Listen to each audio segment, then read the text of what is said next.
commencé am ñu indi yeneen lay ñun nag nañ leen bàyyi ñuy lay. te ñun ñuy liggéey. mais fi mu nekk nii yéen a ngi liggéey yow sax yow yaa jiite société bi nga xam ne moom moo yor wàllu recouvrement yow kon yow yaa war a dem di fayeekul état bi ay borom wala sa taxawaay yow lan la ci war a doon concrètement parce que dañ foogoon ne yaa ko waroon lijjanti loolu. non xam nga ñun société bi ma yore moo tax nit ñu bëri dañuy def confusion société bi ma yor société de recouvrement dafa cosaanam mooy banque yi nga xam ne dañ ko liquidé woon te mu nekkoon ay banque d'état ña fa amoon ay bor lañ leen di topp ña fa amoon lu ñu fa denc ñuy jël ci bor yi di leen fay loolu mooy liggéeyam ci cosaan ba. donc ñun on n'a rien à voir avec pour l'instant du point de vue de la réglementation ak li ñuy wax recouvrement des biens mal acquis mën na am ci kanam bu ñu demee ba ca kanam ba nga xam ne am nañ ay titres exécutoires maanaam tribunal condamné na ay délinquants yi nañu fay bu boobaa agent judiciaire wala société nationale de recouvrement mën nañ jël titres yooyu pour defi recouvrement parce que recouvrement dafa am phase de procédure de recouvrement ak phase de mise en exécution des titres en vue du recouvrement effectif. D'accord li mais fi mu nekk nii li ñu gis moo di ci langue politique gi actuellement li leen seen adversaire yi di reprocher moo di ni dafa mel ni genre aro ngeen def ci seeni wujj ñëw gis nañ Karim dugg na am na ñeneen ñu ko fekk si woolu ngeen ñoom Farba loolu tamit est-ce que du processus de décapitation PDS ba mën a yaatal géew bi féex fa yéen kese. xam nga booy décapité dafay am bopp décapité mooy dindi bopp PDS amul bopp. yow PDS kii nga xam ne xaaral ba Abdoulaye Wade ñëw fi ci 19 juin bi Abdoulaye Wade Sénégal wax nañ ko li ñu xalaat ci moom wax nañ ko ne mag la dañ ko rus gañe nañ ko ci jàmm gunge nañ ko ci jàmm mu dem na toog ci jàmm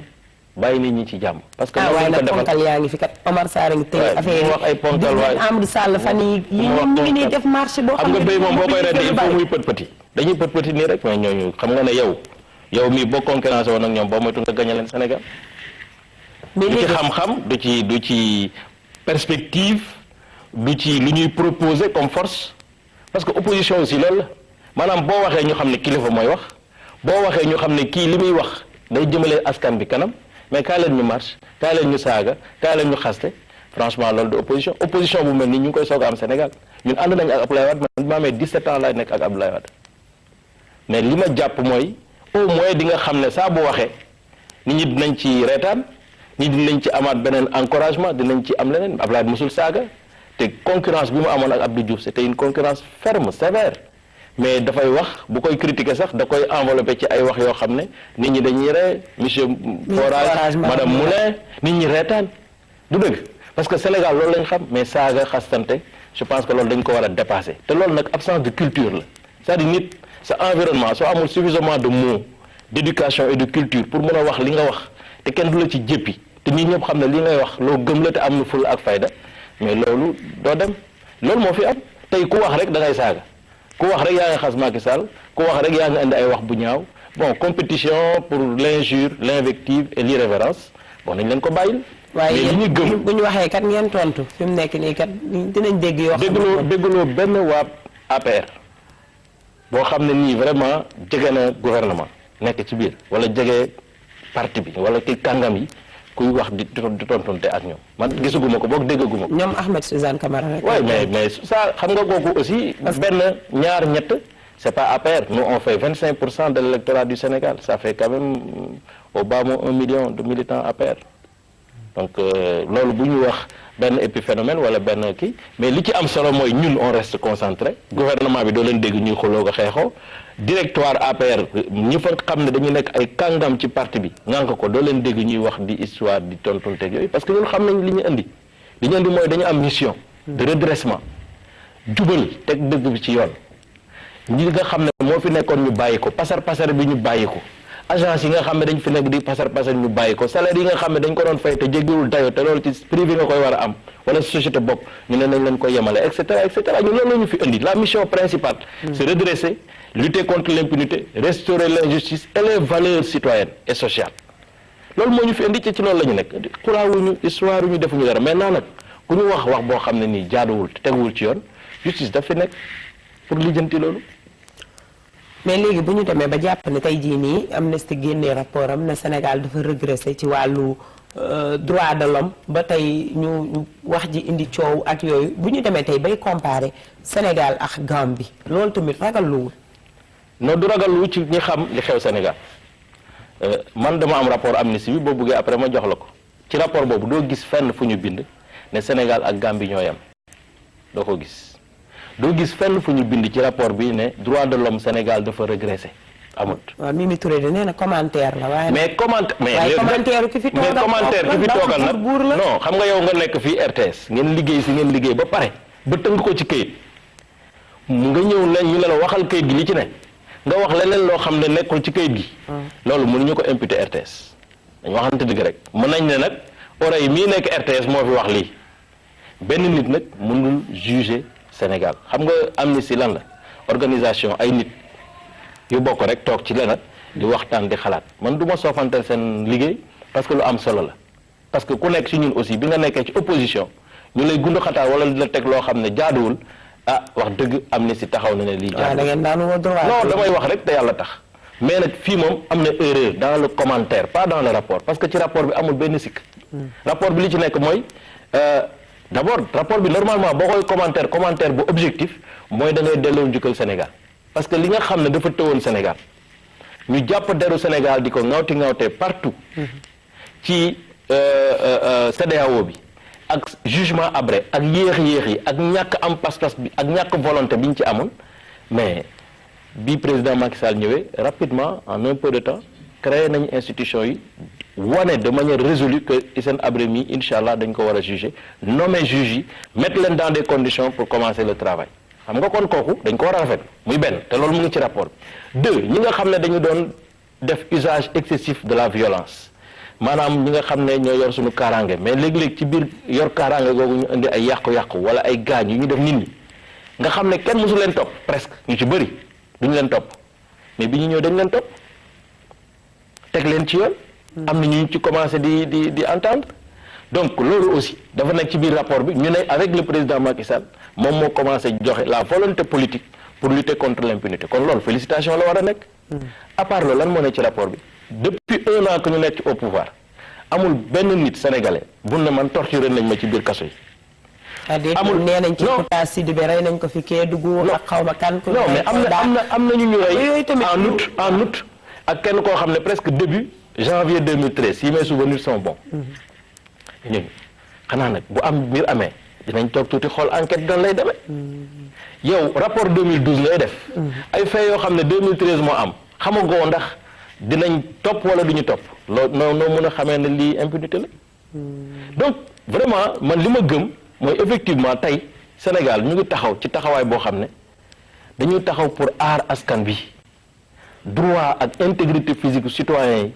dañu taxaw pour jëmmal ko wan ne lii moo mën a ne ñaawteef boo mënti def ak foo ko mënti defee ça ne peut pas justifier ñu jël la yóbbu la kaso di la malmener di la torturer mënul nekk mosoo fi gis di Macky Sall jëlee réew mi ak léegi ku ñu ne dee na ci biir kaso parce que dee ba dañ ko yorul yor bu baax wala dañ ko ñàkkal fayda wala dañ ko soofantal wala dañ ko doon duma amul loolu amoon na fi kon nag fan moo am recul nañ moo wax objectivement fan moo am recul li ci des c'est les proclamations xam nga liberté éducation droit à l'éducation c'est normal dañu ne droit à l'éducation mais est-ce que ñëpp a ngi jàng est-ce que état bi moyens yu mu am mën na sàmmonteeg éducation ak yelleef ci am lépp lu mu jaar yoon droit à la santé am na mais France am na ñoo xam ne bu ñu feebaree du ñu faj wala dañuy am problème États-Unis am na fa li indi coow li barka démb bu Barack Obama andi fa couverture assurance maladie loolu la donc comme ñoom ñooy am jafe-jafe yooyu pour gérer seen droit à l'éducation de manière pleine ak seen santé ak seen éducation à plus forte raison ñun ñi nga xam ne nag wax dëgg yàlla nag suñu dara matagut kon borom kër tey boo ko bëggee ne ko sa njaboot gi effectivement dañu war a nekk ci droit lekk ak naan ak kii te borom kër gi wóor na la yow salaire am bi matawul loolu dina góorgóorlu nag waaye bu ko ci fitnaal boo xam ne moo xam na ay droit am xam na kii mais xam na ay limitam donc droit yooyu ay proclamation de liberté publique la ku nekk dañ la ne def ca la nga man mais amul obligation de résultat à 100% parce que droit yooyu c'est des demandes constantes qui se renouvellent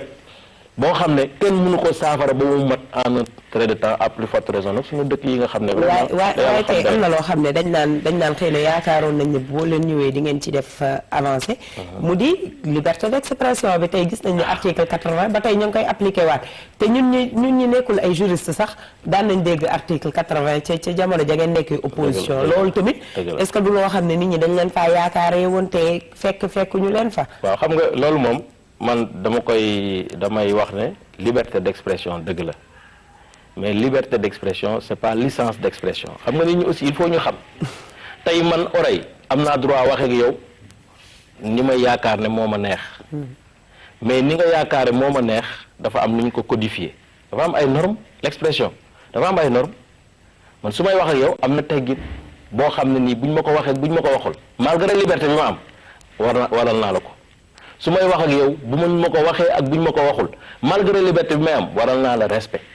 suñ ma ko waxee ak suñ ma ko waxul bu may wax nit ñi may déglu yoreel naa leen respect bu mat sëkk ak fula ak fayda ak teg leen ci loo xam ne ni peut-être li may wax buñ ko déggee dina leen jëmalee kanam kon loolu mooy liberté du licence sinon après kon lu la neex def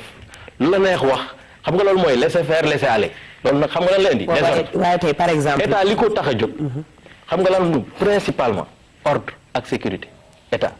li ci des nag dañ ko organiser de telle sorte que mu am ay organes yoo xam ne loolu il faut mu fonctionner mooy liberté boobu nag ñun ay militants de la liberté lañ kooku il faut mu leer mais des militants de la liberté assumée c'est-à-dire que liberté dafa ànd ak responsabilité duñ la jox ni liberté rek bàyyi la nga dem duñ la neex wax président Macky Sall damay terminer ci point boobu pour ñu comprendre aussi l'environnement de cette infraction dañu am président ñu ne ko yow yaay gardien de la constitution yow yaay garant de la cohésion sociale loolu aussi ci institution bi la bokk ñu ne ko yow yaay chef suprême des armées ñu ne ko yow yaay président conseil supérieur de la magistrature yow yaay incarner l'image du Sénégal à l'extérieur mais kooku ore yaakaar nga ne dañ ko war di soofantal ak ñàkkal fayda dañu yaakaar ne lu ñu war a jël rek teg ko sa der au nom de la liberté d'expression une liberté c'est bien parce que nous tous potentiellement on est nés libres mais nag on doit quand même encadrer et maîtriser et gérer notre liberté nit ñi dañuy war di encadrer seen jeunes yi nga xam ne ñoom ñooy politique ak ñoom c'est-à-dire débat bi foofu laa koy teg débat wu comment faire en sorte que ñun ñi nga xam ne dañuy politique tey nit ñi dañuy jéppi parce que dañu waxante nag politicien sax léegi dañ koy bañ kon ne politicien la mu ne non c'est un homme politique pourquoi parce que am na benn image ak benn réputation boo xam ne ak discrédit boo xam ne ça enveloppe le terme ak benn préjugé lan moo koy dindi ñun nañu commencé di wax li ñu gëm te di ko jëfe nañu commencé di yar suñu kàddu di xool askan bi lan la bëgg ak ban profil de politicien la bëgg ñu ciy adapté wu di commencer di yar suñu bopp ak di éduquer suñu bopp gis nga problème bi yëpp au fond manque d'éducation politique et manque d'éducation des fois tout court lay nekk parce que mën nga wax nag li nga xalaat ak li nga gëm te doo xas kenn parce que koo xas am na doom am na ay ñu ko bëgg am na ñu ànd ak moom waaye fitna lay indi waaw maître waaye nag wax dëgg neex yàlla tamit xëy na Bara Gaye tey mi ñu jël def ko sous mandat de dépôt tey jii nii xëy na moom responsable politique la jeune la dégg nga Modou Diagne Fada nee na ñoom bañ nekkee ndaw amul luñ fi waxul xëy na tamit kii bi la rek fougue de jeunesse bi la rek c'est de mauvais exemples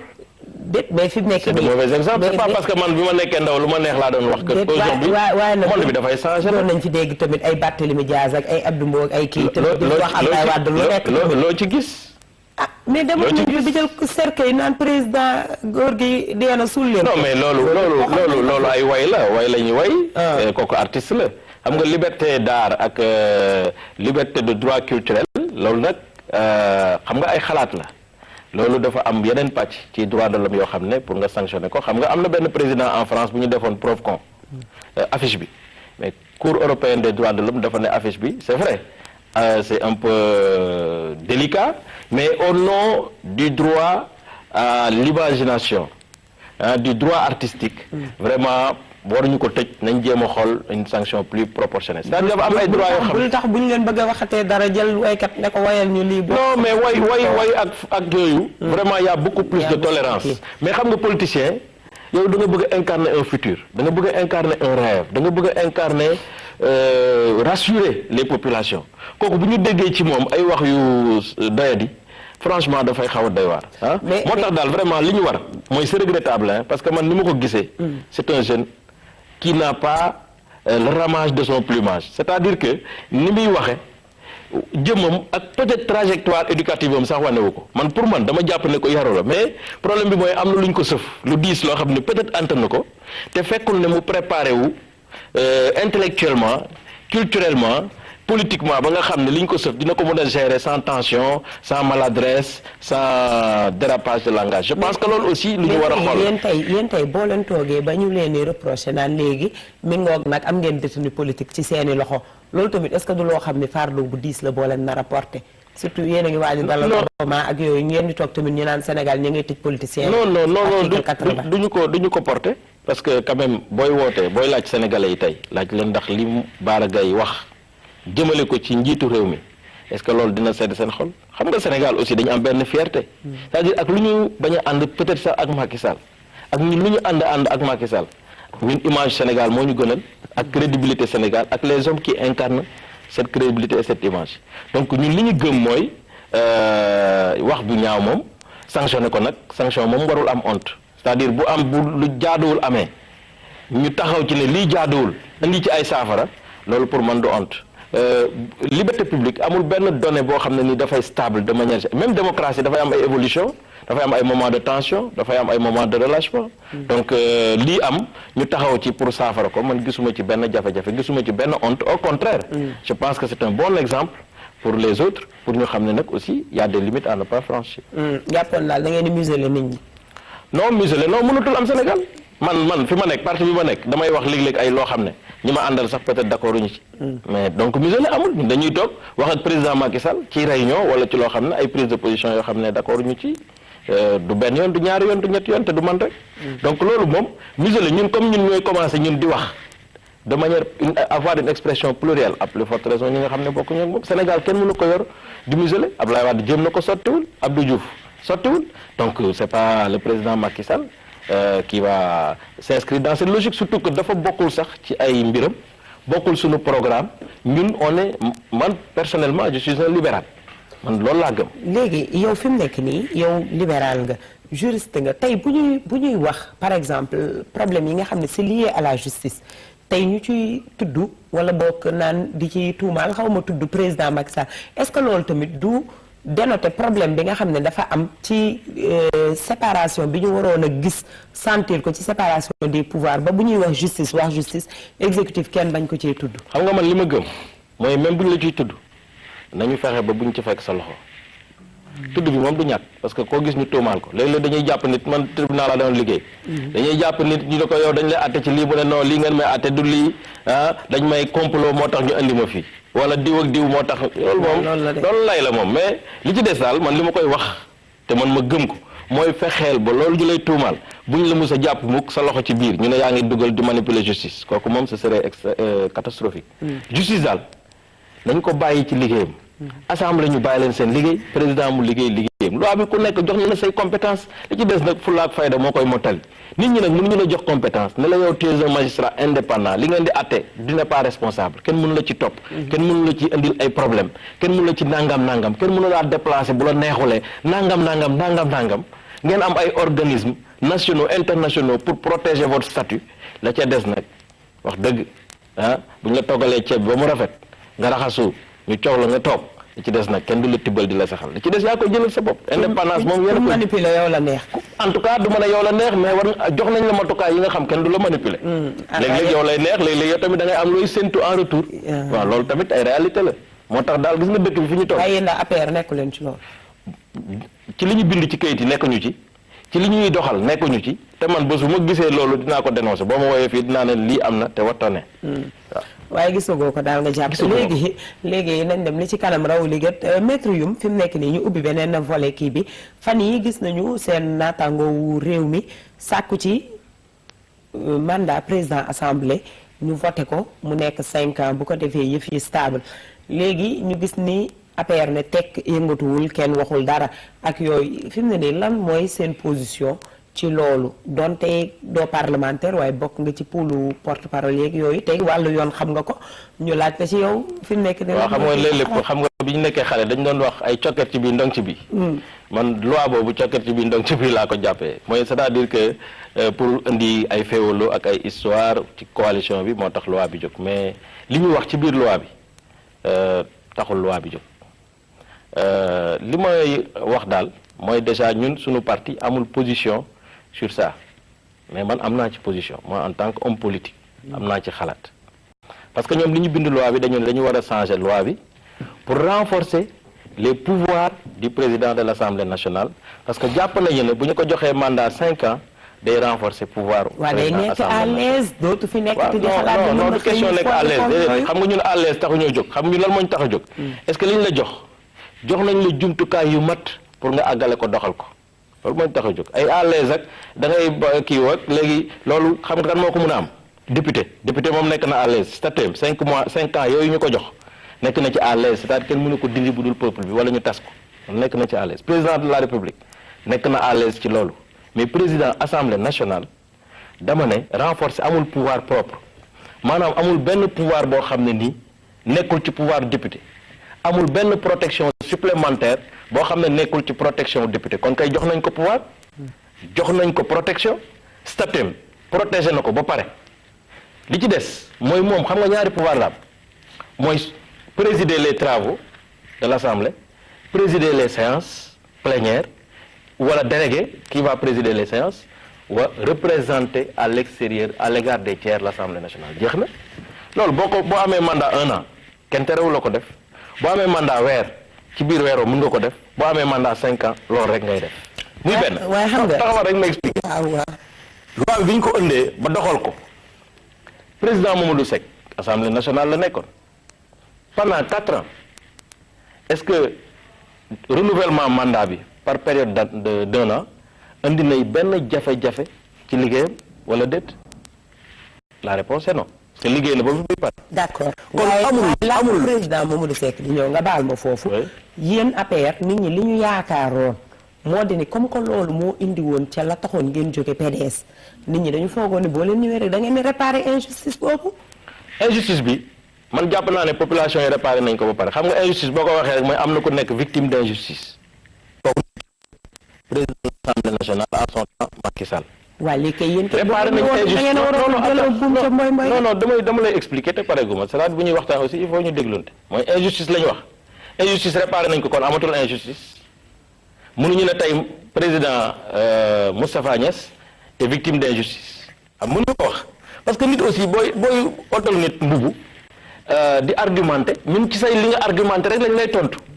mooy injustice amatul parce que ki ñu xeexoon ci loolu ba mu jóge fi yàlla defal na ko muuraake boo xam ne moo ëpp li ñu ko doon xëccool kon dem na kon injustice jeex na mu des nag loi bi de manière objective man de manière objective et techniquement lay apprécier li ñu ne dañ ko ci war a changer pour yokk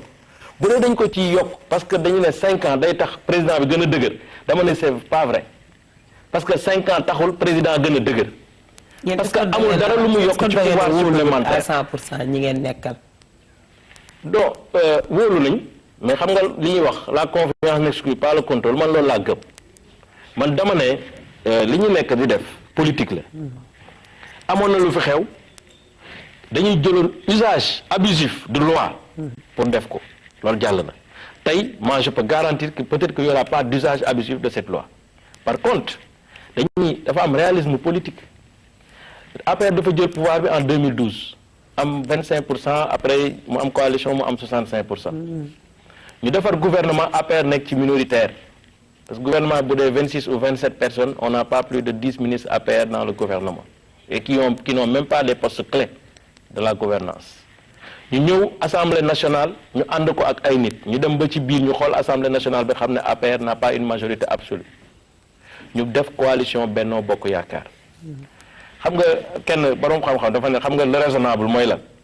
lire son environnement et contourner les pièges loolu mooy raisonnable nit ku ne boo dégg ñu ne nit ki dafa raisonnable mooy da ngay lire sa environnement xam la cay piège ak la cay risque nga jéem a xool nan nga koy contourner de manière normale li nekk mooy aujourd'hui le contexte bi ñu nekk où yow chaque jour nga dégg ne Benno day tas chaque jour nga dégg ne ñiy jubóowuñu dañuy kii nii rek nangam wax dëgg ce serait suicidaire man du ma nekkoon parlementaire du ma bokk ci mbir ba pare di teg ay pas yoo xam ne daf koy gaañ li ma gëm mooy tant que ñun on est ensemble et de manière sincère ñu am confiance mutuelle entre la force politique de la coalition Benno Bokk Yaakaar et l'accompagnement sincère au président de la République man j'ai pas de problème tant que looloo ngi am kay alhamdulilah équilibre nag bu ñu nekkee force politique à l'intérieur de l'hémicycle dafa war a am benn genre équilibre des forces équilibre boobu mooy tax yow doo ma gaañ man du ma la gaañ mais nag du ma toog ci contexte bi ak ni mu mel ñu ne loi bi dañu koy dindi parce que loi bi dafa baaxul loi bi kenn waxul ne baaxul xam nga loi yépp li ci bon mooy usage bi ñu ciy def mais xam médicament day faj mais boo ci yëngu lu bëri dafay indi poison. mais est-ce donc que loi bi moom est-ce que épée de Damoclès boobu ak suspicion boobu moo tax sax ba seen alliés yi tamit xaw a mel ni ñu ragal yéen ngeen jàpp ni ñoom comme ni ko njiit réew wax du ñu assumer wu complètement ñoom tamit ñu ne leen yéen wóoluwu leen complètement du question suspicion xam nga pouvoir koy renforcer pouvoir am le président Moustapha Niasse nga xam ne sax moom bëggul woon nekk député bëggul woon sax nekk président assemblée dañ ko forcer pour mu nekk parce que demande la ñëpp ne ko yaa koy nekk mu nekk ko ñoo ku ne xam na pouvoir am Moustapha Niasse ku ne xam na ne au moins ñàkkul fayda Macky Sall mënu koo def loolu lenn loo xam ne c'est contraire aux intérêts du Sénégal et je pense que loolu nag doy na garantie li ci des nag nañu bàyyi député yi nga xam ne ñooy fal parce que aussi dana risque ci réforme bi xam mooy lan député yi fal seen président ba pare président bi du moyule du ñu déggoo du leen gis du seet ak ñoom du wax ak ñoom du leen diisoo ak ñoom nangam te duñ ci mën dara parce que fal nañ ko pour 5 ans kon loolu aussi lu ñu war a seetaat la c'est-à-dire que nañu bàyyi député yi dans la démocratie interne ñuy gérer seeni rapport avec celui en qui ils ont confiance je pense que loolu daal moo gën a yenn maanaam mais li ñuy wax yëpp autour nag wax dëgg dañuy rafetal di broder rek mais Idrissa Seck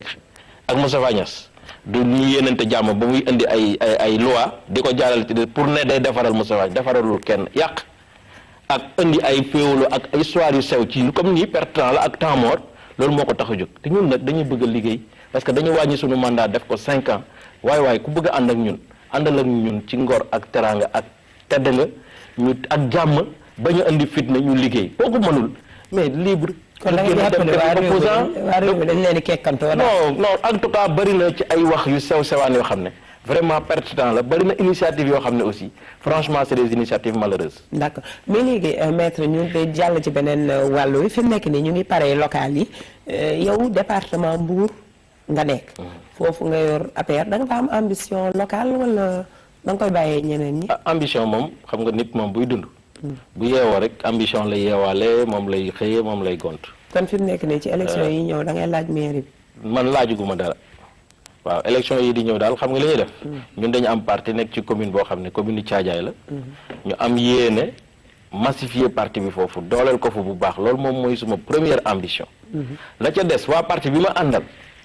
mu néew mu bëri bu ñu yaakaaree ne man mii doy naa leen pour jiite ma jiite bu ñu yaakaaree ne keneen doy na leen pour jiite ma topp seen ginnaaw la ma mën ko fa def. mais daal man suma ambition mooy fa ma ne fa ma bokk nañ gañe. comment man maa ngi dégg ñu naan cumul bi du am ak yooyu. waaw cumul bi aussi il faut que nit ñi xam lu leer dañ ko bind ci suñu programme yoonu yokkute. dañuy bind ne dañuy lutter contre cumul xam cumul mooy lan mooy nga nekk fii nekk fële te ànd ak ngeen ànd. nit ki nag aussi il faut ñu bàyyi ni ñeneen nit ñi jël ay poste mais il faut ñu définir nag modalité cumul yi loolu nag définir guñu ko loolu il faut parti bi réunir ci ñu def ci secrétariat politique wala ñu def ci ay séminaire pour mun a wax nan la cumul di amee yóbbu ko defar ko jox ko waa Bennoo waa ak lan mooy cumul parce que cumul aussi nit ñi dañuy def confusion cumul mandat électif la ñuy wax maanaam nga nekk député nekk maire bëgg caa boole conseil régional bëgg caa boole dem CEDEAO et cetera wala UEMOA franchement nit ñi aussi il faut ñu doylunte te xam ne nag concentration man day bu doon loolu mën naa nekk dina baax parce que day permettre. xam nga non cumul bu rëy bi nag. non attends fii lundi ba vendredi tamit dem sa. non mais il faut nga xool aussi lan lay mën a apporter communes yi xam nga communes dañ la déjà dañu faible communauté rurale dañu faible. mais nga nekk ci benn position lan la mën a apporter beneen position bi ngay nekk mën nga leen defal lu bari loo xam ne nii ci say situation de maintenant par contre li ñu war a xool mooy. est-ce que war ngeen cumuler salaire yi man déjà man foofu il faut ñu réfléchir ci c'est-à-dire nga nekk DG nekk maire wala nga nekk ministre nekk maire cumuler ñaari salaire les 2 salaires venant de l'État du Sénégal moi j'estime que quand même foofu mun nañ ci réfléchir. parce que jàpp nga ni seen bennoo bi dina mën a dem ba ca local ya. bu dee ànd nañ ci ngor ak yëgante ak nit ku nekk nga yéene sa morom jàmm jàppee keneen ki comme sa bopp man gisuma dara lu mën a tas bennoo. mais bu dee dañuy ànd nag di naxante wala di ku nekk di def lu la neex ànd boobu moom dans tous les cas de figure muy tey muy suba muy ginnaaw suba day tas. ànd bu la dëgg lalul moom bu ci am sax looy xalaat dina tas mu yéex wala mu gaaw mais ànd bi man li ma bëgg mooy mu nekk ànd bu sincère nit ñi xam ne du président Macky Sall du APR du Benno Bokk Yaakaar xam nga ñun avant tout et pour tout on est des militants du Sénégal et des causes des Sénégalais. loolu mooy li nga xam ne moom moo am solo. mais loolu est-ce que tey jotul yi par exemple ngeen xalaat ci lu mel ni ay direction politique unifiée wala cadre de concertation yoo xam ne di ngeen fay mën a kii mais dañu gis ni yéen Benno Bokk Yaakaar pratiquement vous ne vous parlez pas ku nekk day dem ci chapelle am rek di wax. waaw loolu tamit man jàpp naa ne lu war a mën a nekk la c'est-à-dire que nit ñi aussi bu ñuy ànd war nañu ut ay cadre man bu ñu yem sax ci cadre unifié nañu décentraliser les cadres unifiés. département bu nekk am cadre am di fonctionner parce que Benno ñun Mbour la ñu nekk amul Benno presque depuis élection législative y a rien man Thiadiaye depuis bi ñu paree élection législative amul dara donc loolu aussi vraiment dafay indi ay problème donc dañu war a am ay entité yoo xam ne nii ça regroupe tous les partis politiques bu ko defee nag ñu toog di waxtaan di échanger di gën a bokk li nga xam ne ay xalaat la di ko jéem a xool nan lañ koy tegee ci yoon mais mieux ñu am code de conduite am charte xam lan nga war a def dans le cadre de cette coalition ak lan nga mënul def c'est pas normal que coalition bu toll nii ba li fi may wax ak yow ku ne da nga naan man peut-être dinaa dem élection locale seul oui ou non et cetera loolu ay problème la yoo xam ne day indi jiixi jaaxa ci biir xelu militants yi te lu baaxul la te lu ñu mën a moytu la wax dëgg nañuy toog waxtaan créer charte créer statut de la coalition xam ci coalition bi fan nga ci mën a yem ak fan nga mën a toog créer des voies de recours quand il y a des problèmes créer même une commission de sanction une commission disciplinaire boo xam ne nit nañ xam ne lii kii mais loo xam ne ci kaw rek la am mais ci suuf dara amu ca amul régional amul départemental amul local loolu fu ñu jëm il faut ñu organiser comment je suis d'accord. yéen ci kaw gi sax tàmbaleegul ñu ngi xaar mu tàmbale mais léegi dernière ligne droite bi mooy réchauffement front social bi nga xam ne gis nañ ko fan yii gis nañ enseignants yi wàcc ci mbedd mi gis nañ coupure courant yi ñëwaat fi mu nekk nii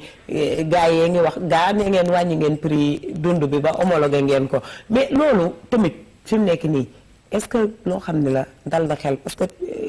dossier yi fii ngeen ko fekkoon te diggoon ñu ci saafara. waaw d'abord xam nga il faut ñu gërëm nag gouvernement bi ci wàññi bi nga xam ne wàññi nañ ko encore récemment parce que quand même nañu waxante dëgg Sénégal dafa bëgg teraanga mais wàññi nañu te loolu moo nekk ceeb kii bi wàññi sénégalais parfumé la ñuy lekk nag non loolu tamit lu baax la mais sénégalais yi xam nga lan lañ leen war a wax gis nga développement bu dee ci Macky Sall cote donc dañ koy xaar ak gouvernement am lañ ci gaaw a jóge nañu waxante dëgg développement ay acteur la Macky Sall dafa am lu ñu ciy joué gouvernement bi am lu ñu ciy joué assemblée nationale am ciy joué ñun population yi am lu ñu ciy joué loolu yéen da ngeen ci am mission bu rëy boo leen war a def réveil éducatif bi war a am. ñu ne Guy wala ñu ne Dakar. yéen journaliste homme de média homme d'opinion yi ak ñëpp. parce que Sénégal jot na nag ñu waxante. Sénégal boo gisee koo xam ne salaire 100 000 francs la am bu xewlee ngénte day mel ni millionnaire la buy dund day mel ni milliardaire la. nañu yemale bëgg-bëgg yi xool li nga xam ne moo tolloo ak sunu mën-mën ak sunu doole ñu koy def xam nga coono bu bëri bi yéen est-ce que tey au lieu de wàññi waru leen woon coono gi ngeen daj ci wàññi ay juróomi dërëm ak ñetti dërëm ngeen jublu ci ceebu mbay mi non wàññi bi il faut mu ne ceebu mbay bi ñu ngi ci on est en train de moderniser l'agriculture ceebu mbay bi ñu ngi ci on est en train aussi d'emblaver des surfaces pour ñu mën a def autosuffisance alimentaire pas ci anam yi ñu ko doon defee goana pasar nangam mais dans un programme cohérent organisé qui va être exécuté dans la grande satisfaction des Sénégalais loolu moom looy nekk la mais en attendant li ñu mën pour soulager mooy wàññi nag mënul élastique bu ñu sañoon tey ceeb kenn du ko jënd Sénégal kan mooy jiitee sa réew di leen indil ci ay situation de naxasal leen fitnaal leen indil leen ay problème yokku prix yi nangam quand même il faut vraiment bu doon sañ-sañ ak mën-mën àgg na fa. prix 100 francs la jël gi nga gouvernement programme Macky Sall boo ko liree di nga xam ne c'est le président des pauvres c'est-à-dire moom il a inscrit tout son programme à l'égard de l'émancipation des couches défavorisées kon kooku bu sañoon tey wax dëgg yàlla dina soulager bu baax a baax ba nga xam ne ceeb ak sukkar ak diwlin ak li nga xam ne mooy les nécessités courantes mais dafay wàññeeku mais malheureusement nag mais ñun Sénégal da nga koy jàpp comme kenn koo xam ne dafa am banque am di ko lebal te alalam néew kooku banque bi dafay am lu muy wax d'abord ci yow mooy benn. deux li ñuy jënd di ko lekk fii yëpp ci extérieur lay jóge bu jógee foofu dañ koy jënd mu am coût de transport mu dugg si ci dëkk bi am yeneen taxes yooyu fay ñu soog a xam ne prix de revient mun ko fixer joxe ko loolu moo nekk bu amee moo nekk bu amul moo nekk mais li ci des nag mooy ñu xool li nga xam ne foofu la sa pouvoir d'achat toll nga def ko beneen chantier bi ñu war a def mooy loyer yi loolu moom wax dëgg gis naa ministre bi keroog mu ñëw ci assemblée nationale indi na question indi na ci question il faut ñu waxtaan ci nag parce que loolu dama yaakaar ne sax du affaire assemblée nationale donc affaire population bi la nañ ci def penco bu rëy sur les loyers surtout à Dakar. waaye bu ministre budget ne prix loyer yi mënuñ cee wàññi dara tamit loolu tamit dalul xel di. man loolu gouvernement moo koy wax mais man en tant que citoyen et militant man dama ne lu ne mën nañ ci xool nan lañ koy saafara loi bi ci boppam bu ñu ko appliqué woon dëgg man loi bi ma xam. parce que man avocat la dama nekkoon ci cabinet. mu am surface corrigée. bu ñu appliqué woon les ressources de la loi et du décret. ñu def ci pas-pas loi bi dina wàññeeku. amul lenn loo xam ne nii ci biir Sénégal wala ci Dakar fii ñu juddoo di fi nekk di fi liggéey ñu am ay loyer appartement 2 chambres salon 300 000 francs villa 500 000 ou 600 000 loolu nañu waxante dëgg loolu mënul nekk. nit ñi nag fii Sénégal li ñuy tàddeel aussi nañu utiliser nañu xool loolu analyser ko. nit mooy am xaalis léegi nga ubbi société wala nga ubbi usine wala nga defar activité boo xam ne nii dina la indil xaalis nga jël sa suuf. tabax fa sa immeuble dem ci banque bi mu abal la 100 millions wala 200 millions nga jàpp ñi nga xam ne ñoom mënuñoo am suuf mënuñoo am 100 millions mënuñoo am dara nga defar loolu ba pare te sa xaalis benn sa xaalis du demee ci lu dul terrain bi nga jënd peut-être. après di fay ko ay loyer di tabax yeneen ay immeuble da ngay gis koo xam ne 20 immeubles la am même processus pendant ce temps les pauvres sénégalais sont là mais seen salaire bi sax c'est pas conforme au loyer parce que léeg-léeg da ngay fay ko sa salaire fay sa loyer ba pare parce que da nga am. loo xam ne da ngay protéger sa famille ba pare soo ko xool lan ngay lekk loolu dama ne du yoon. loolu lañ ci waxtaan de léegi maître yow yaak ministre du budget yéen a bokk directoire xanaa lii doo koy xelal foofu. non duñ ma consulté woon moom bu ma consulté woon ne ma ñun waaye mën ngaa bind proposition ne ko lii man juriste laa am naa ci xam-xam maa la yokkee lii au moins sax ngeen soulager Sénégalais waaye moom mënul nekk. xam nga yow nga xam ni ci. mënul nekk bi man dama xamul fan lañ ko teg. déedéet moom daf ni ay logements sociaux daal à la limite lañ mën a tabax waaye loyer bi moom amul fenn fu ñu ci mën a intervenir. loyer bi dama ne la bu dee appliqué nañu loi bi ni mu war a demee. nga xam ne kër gu nekk loi bi dafa génne décret nekk zone bii lii la zone bii mètre carré bi lii la zone bii lii la ñu appliquer loi bi am quelques modifications yu ñu ci def leeral yenn notions yoo xam ne c'est des notions floues yu nekk ci biir loi bi ñu leeral ko par un arrêté ministériel ne lii ça renvoie à ça et ça et ça loyer bi ku ci taxaw léegi dina wàññeeku.